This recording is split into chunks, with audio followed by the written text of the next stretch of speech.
4 மணிக்கு எழுந்தால் நம்ம மொத்த வாழ்க்கையும் தலைகீழ மாறும் அப்படின்னு சொல்லலை. 4 மணிக்கு எழுந்துக்க ஆரம்பித்தா நம்மளுடைய வாழ்க்கையை புரிஞ்சிக்கிறதுக்கான நேரம் நமக்கு கிடைக்கும்.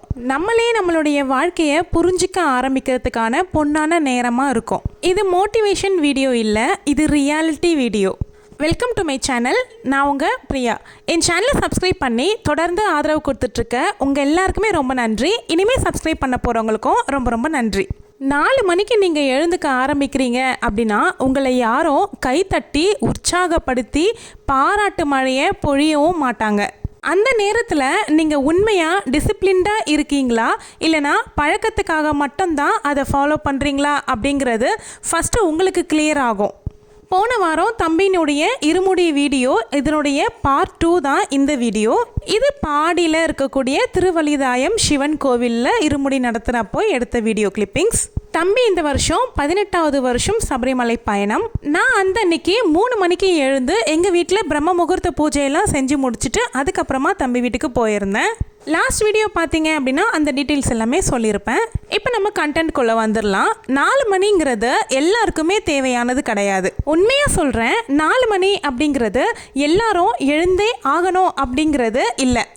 ஆனால் யாருக்கு வாழ்க்கையில் டைரக்ஷன் கன்ஃபியூஸ் ஆகுதோ, யாருக்கு செல்ஃப் கண்ட்ரோல் குறையுதோ, யாருக்கு என்ன பண்ணுறேன்னு தெரியாமல் ஒரு வாழ்க்கை போயிட்டுருக்கு அப்படிங்கிறவங்களுக்கும் அவங்க எல்லாருக்காகவும் தான் அந்த 4 AM அப்படிங்கிற மேஜிக்கலான நேரம் அவங்களுக்கு ஒரு மிரர் நேரமாக மாறும். 4 மணிக்கு எழுந்தால் எல்லாருக்குமே சக்ஸஸ் வராது. அதை ஃபஸ்ட்டு நம்ம அக்செப்ட் பண்ணிக்க ஆரம்பிக்கணும். ஆனால் ஒரு விஷயம் மட்டும் கண்டிப்பாக நடக்கும். நம்மக்கிட்ட இருந்து நம்ம ஒளிஞ்சிக்க முடியாது. அந்த நேரத்தில் ஃபோன் டிஸ்ட்ராக்ஷன்ஸ் இல்லை, பொய்யான ஒரு மோட்டிவேஷன் இல்லை, கம்பேரிசன் இல்லை. நீங்கள் உண்மையாக எவ்வளோ டிசிப்ளின்டு, எவ்வளோ சின்சியரு, எவ்வளோ ட்ரைடு பர்சன், இது எல்லாமே கிளியராக தெரிய ஆரம்பிக்கும். மொத்தத்தில் 4 AM அப்படிங்கிற டைம் ஒரு மிராக்கிள் டைம் கிடையாது, அது ஒரு மிரர் டைம். அன்னைக்கு இருமுடி கட்டுறதுக்கு காலையில் 9:30 மணிக்கு மேலே ஸ்டார்ட் பண்ணியிருந்தாங்க. மதியம் 12:30 மணிக்கு கிளம்பிடுறதா இருந்தாங்க. ஆனால் கொஞ்சம் டிலே ஆயிடுச்சு. அவங்க எல்லாரும் யாத்திரை கிளம்புறதுக்கு ஒரு 3 மணி பக்கம் ஆயிடுச்சு. ரெகுலராக பார்க்குறவங்களுக்கு தெரியும், புதுசாக பார்க்குறவங்களுக்காக சொல்லிக்கிறேன். இந்த வருஷம் எங்கள் வீட்டு சாமிங்க மாலை போடலை. ஏன்னா பங்காளி சைடில் ஒரு தீட்டு இருக்குது அப்படிங்கிறதுனால மாலை போடக்கூடாது இந்த வருஷம். அதனால் மிஸ் ஆயிடுச்சு. ஒரு வருஷத்துக்கு தீபாவளி, பொங்கல்னு இந்த மாதிரி பெரிய பெரிய பண்டிகை செலிப்ரேஷன்ஸ் எல்லாமே பண்ணக்கூடாது. 48 நாள் முருகனுக்கு தைப்பூசம் விரதம் இருக்கிறதுனால ஒரு வேளை மட்டும் சாப்பிடாம இருக்கேன். 12 மணிக்கு மேலே சாப்பிட்ருவேன். ஆனால் அந்த அன்னைக்கு ரொம்பவே லேட் ஆயிடுச்சு. 2 மணிக்கு மேலே ஆயிடுச்சு சாப்பிட்றதுக்கு. ஓகே, இப்போ நம்ம விஷயத்துக்கு வந்துடலாம். நம்ம தினமும் அதிகாலையில் தூங்கி எந்திரிக்கும் பொழுது எல்லா நாளும் ஸ்ட்ராங்காக தான் எந்திரிப்போம் அப்படின்னு சொல்லவே முடியாது. எல்லா நாளும் நம்மளால் ஸ்ட்ராங்காக இருக்கவே முடியாது. சில நேரம் உடம்பு ரொம்பவும் சோர்வாக இருக்க மாதிரி தெரியும், சில நேரம் மனசு தான் சோர்வாக இருக்கும். ஆனால் அந்த ஒரு நிமிஷம் இன்னைக்கு மட்டும் கிவ் அப் பண்ணலாமா அப்படின்னு மனசு நம்மக்கிட்ட கேட்டு கெஞ்சோம். அதே நேரத்தில் இதுதான் நம்ம வாழ்க்கையை மாற்றுற நேரம் அப்படின்னு உள்ளேருந்து ஒரு குரல் வரும். 4 மணிக்கு நமக்கு அட்வைஸ் எல்லாம் கிடைக்காது. அந்த நேரத்தில் சைலன்ஸ் தான் கிடைக்கும். அந்த சைலன்ஸில் நம்ம மனசு பேசுகிற சவுண்டு நமக்கு நல்லாவே லவுடாக கேட்க ஆரம்பிக்கும். இதனாலேயே பல பேர் இந்த நேரத்தை வெறுக்க செய்கிறாங்க.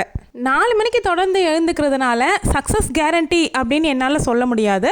ஒரு விஷயம் மட்டும் சொல்ல முடியும், நீங்கள் உங்களை ஏமாற்றவே முடியாது.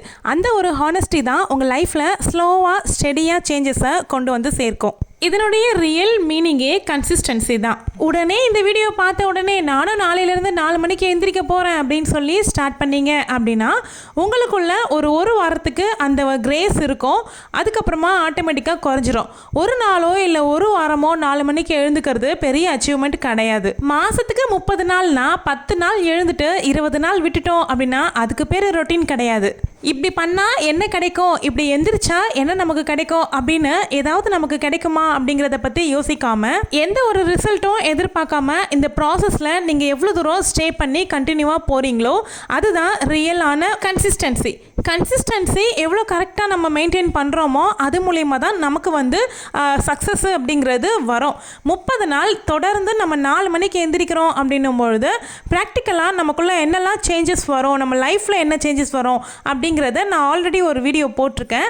அதில் என்னுடைய எக்ஸ்பீரியன்ஸுமே ஷேர் பண்ணியிருக்கேன். உங்களுக்கு தேவை அப்படின்னா சேனலை செக் பண்ணி பாருங்கள். 4 AM பற்றி தனியாக நான் ஒரு பிளேலிஸ்ட்டே க்ரியேட் பண்ணி போட்டுக்கிட்டு வந்துட்டுருக்கேன். சீக்கிரமாக எழுந்துக்க வைக்கிறது அப்படிங்கிறது உண்மையாலுமே ரொம்ப பெரிய நல்ல விஷயம். உங்கள் எல்லாருக்கும் நான் ஒரு மோட்டிவேஷனாக இருக்கேன் அப்படின்னும் போது உண்மையாகவே எனக்கு ரொம்ப சந்தோஷமாக இருக்குது. உமான்ற சிஸ்டர் வந்து எனக்கு வாட்ஸ்அப் பண்ணி சொல்லியிருந்தாங்க, நம்மக்கிட்ட இருந்து நிறைய விஷயங்கள் இன்னொருத்தங்க கற்றுக்கிட்டு அதை அவங்க ஃபாலோ பண்ணுறாங்க அப்படின்னும்பொழுது உண்மையாகவே அதை விட பெரிய சந்தோஷம் எதுவுமே இருக்காது. ஸோ அவங்க ஷேர் பண்ணிக்கிட்டது எனக்கு அந்த மாதிரியான ஒரு சந்தோஷம் தான் கொடுத்துச்சு.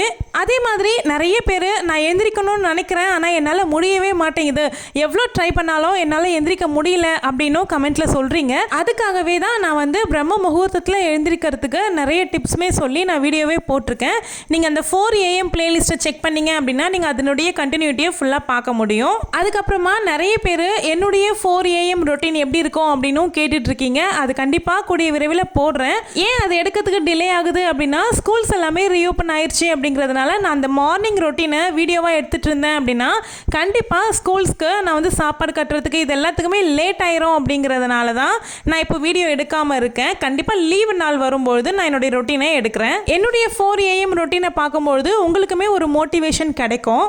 இன்னொரு சிஸ்டருமே கேட்டிருந்தாங்க, அதிகாலையில் எழுந்துக்கிறேன் சிஸ்டர், ஆனால் எனக்கு ஒரு மாதிரி நெகட்டிவாக இருக்குது, மைண்ட் எல்லாமே நெகட்டிவான திங்கிங்காக வருது, ஸோ அதை எப்படி அவாய்ட் பண்ணணும் அப்படின்னு வீடியோ போடுங்க அப்படின்னு சொல்லியிருந்தாங்க. அப்போ தான் எனக்கும் தோணுச்சு, ஸோ இந்த மாதிரி நிறைய பேருக்கு தோணலாம், அதை நம்ம ஒரு வீடியோவாக போட்டோம் அப்படின்னா நிறைய பேருக்கு யூஸ் ஆகும் அப்படின்னு நினைக்கிறேன். ஸோ நெக்ஸ்ட் வீடியோ, அதாவது நாளைக்கு வரக்கூடிய வீடியோவில் அதிகாலையில் எழுந்ததுக்கு அப்புறமா நெகட்டிவான தாட்ஸ் எல்லாமே வராமல் நல்ல பாசிட்டிவாக அந்த டேவை நம்ம ஸ்டார்ட் பண்ணுறதுக்கு என்னெல்லாம் பண்ணணும் அப்படிங்கிறத பற்றி நான் நெக்ஸ்ட் வீடியோவாக போடுறேன். அப்புறம் இந்த பாடி சிவன் கோயில் இருக்குது பார்த்தீங்களா, திருவலிதாயம். இந்த கோவிலுக்கு நாங்கள் வந்து ஒரு 9 வருஷம் போல் ஆயிடுச்சு. ரொம்ப நாளாவது வந்து நாங்கள் பாடியில் இருக்கும்பொழுது அடிக்கடி போவோம். அதுக்கப்புறம் இங்கே வீடு மாறினதுக்கப்புறமா சுத்தமாக அந்த பக்கமே போகிறதே மறந்துட்டோம். வருஷம் பிறந்ததுமே குரு பகவானையும் சிவபெருமானையும் போய் தரிசனம் பண்ணதில் உண்மையாகவே ரொம்ப சந்தோஷமாக மனசுக்கு ரொம்ப அமைதியாக இருந்துச்சு. பந்தியில் உட்காந்து சாப்பிடணும்னு ரொம்ப ஆசை, இருந்தாலும் அந்த நேரம் கீழே உட்கார முடியாமல் இருந்தேன். ஸோ அதனால் சேரில் உட்காந்து தான் சாப்பிட்டுக்கிட்டேன். நானும் ஹஸ்பண்டுமே ஒருவேளை விரதமாக இருந்துட்டுருக்கோம். அன்றைக்கி மார்னிங் ரொம்ப இயர்லியாக வேற எழுந்துட்டோமா, ஸோ பசியே தாங்க முடியல. 12 o'clock மேலே ஆயிடுச்சு. அங்கே சாப்பிடவும் எதுவும் முடியல. ஸோ 2 மணிக்கு மேலே தான் லஞ்சே சாப்பிட்ருந்தோம்.